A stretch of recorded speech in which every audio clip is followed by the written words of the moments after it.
very creative with your time. So creative. Yes, and so if you are in a creative time management mode, it will make me panic because it will make us late. But here's what we can do. If you're feeling less creative with your time, and we can like go together and be on time, that would be great. But if we can't be on time, then I will go ahead and I will save you a seat. That is what I will do. And we can have so much fun when we're there together once you get there. Because, yeah, that would be awesome, right?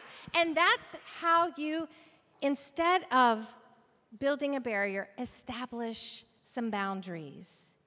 Because when we say we're fine and we're really not fine, we're lying.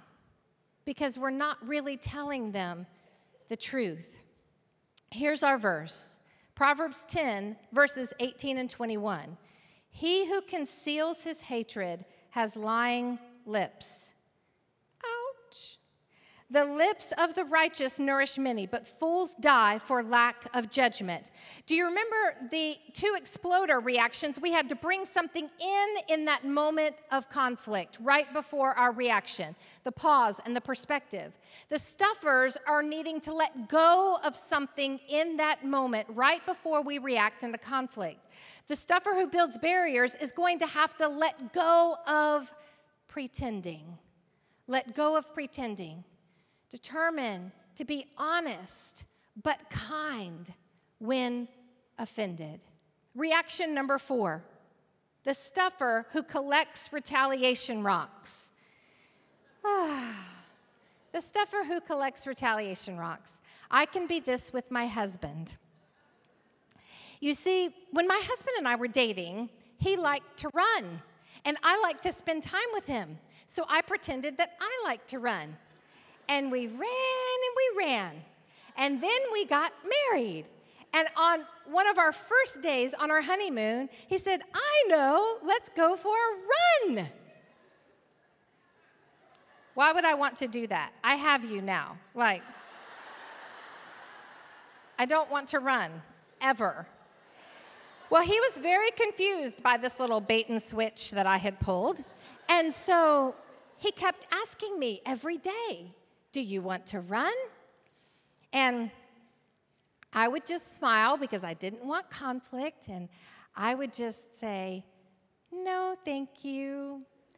But inside, I was collecting this proof of how he just didn't love me unconditionally at all. Because when he would say to me day after day after day, do you want to run? I was hearing in my brain him saying, you need to run.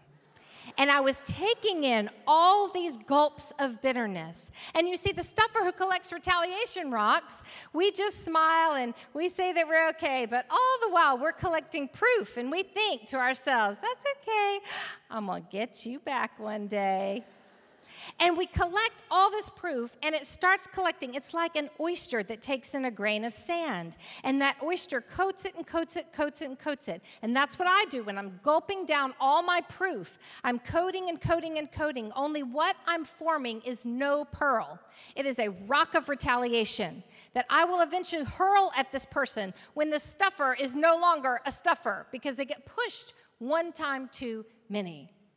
And that happened one day when my husband said, hey, honey, I want to bring you lunch. I would love for you to bring me lunch. I want a chicken sandwich and a Coke. Great, I'll be right over.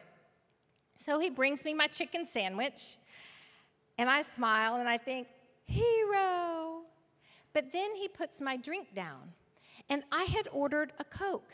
But when he put that cup down in front of me, there was this lid on the top, and the diet button was pushed in. To him, it was a simple mistake. To me, it was a statement. What? You think I'm fat and ugly and you wish you would have never married me. He's like, I brought you lunch. Nice guy, scary woman. You see, I had been collecting all of this proof, and if you are a stuffer who collects retaliation rocks, you know what I'm talking about. And in that moment of conflict, we have to let go of proving by asking ourselves this question: am I trying to prove that I'm right, or am I trying to improve this relationship? Because I cannot do both at the same time. Am I trying to prove that I'm right, or am I trying to improve this relationship? Because I cannot do both at the same time. Here's our last verse, Proverbs 10:14. Wise men store up knowledge, but the mouth of a fool invites ruin. I know that just hearing a simple little message with some funny stories really isn't going to improve every situation that you're facing in your life right now. But here's my hope. What if, because you were here tonight, what if you could improve one reaction this week? What if you could improve one reaction this week and one relationship this week? And if you improve one reaction, which improves one relationship this week, aren't you setting yourself on a brand new path toward a brand new life with brand new relationships? Because you've decided to start a pattern in your life of having brand new reactions? You see, our reactions, they matter.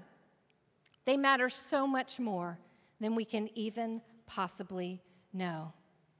This year, my husband came to me and said, Lisa, I think we need more adventure in our life. So I think we need to go get all of our kids certified to go scuba diving and go on a scuba diving trip.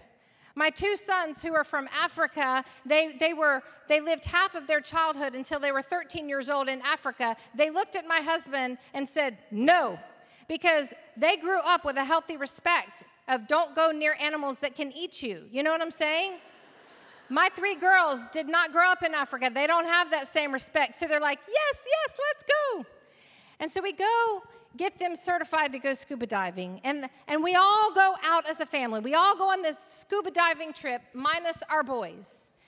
And everybody's certified. Everybody's doing fine. We get in the water. The waves are crashing, and everything is kind of chaotic, but the girls are so happy to be there. The dive master gets in with us. He signals it's time to go down. Everybody lets their air out of their BC, which is like a little vest that you have air in. And when you let your air out, you're supposed to sink. And everybody in our family did that. Everybody sank so that they could go scuba diving, but not me. I let the air out, and I headed down, but no matter how hard I was swimming down, my bottom kept bobbing up to the top. So I was like this, and I couldn't, I was trying, and I just couldn't, and I was bobbing back up to the top. I could not stay down. So the dive master comes and finds me and says, you have buoyancy issues. In other words, fat floats, woman. And so he put tons more weight on my weight belt until I finally would sink. But even after that, I could sink down, but while everybody is standing on the ocean floor 35 feet below, I'm not. I'm hovering. I'm like this still. I mean, my bottom would not go down. It was like, I was like a tent. It was just awful. And so the dive master gives us instructions, and I'm hanging there, literally. Everybody else is standing around. And out of nowhere, this huge fish comes flying around us and rams itself into my daughter's head. Now, let me tell you what this fish looked like. It had a head like this. It had a fin like this. And then it started swimming in circles. What do you think that was? That's what I thought it was too. So I'm thinking, we've got to get out of here. This is awful. And my husband chases it and punches it and then comes back with his little muscular standing on the ocean floor self. And he says in sign language under the sea, it's gone. It's gone. I made it go away. Punched it. It's gone. Everything's fine. I'm not feeling that everything is fine, but everybody else wants to stay, so I stay.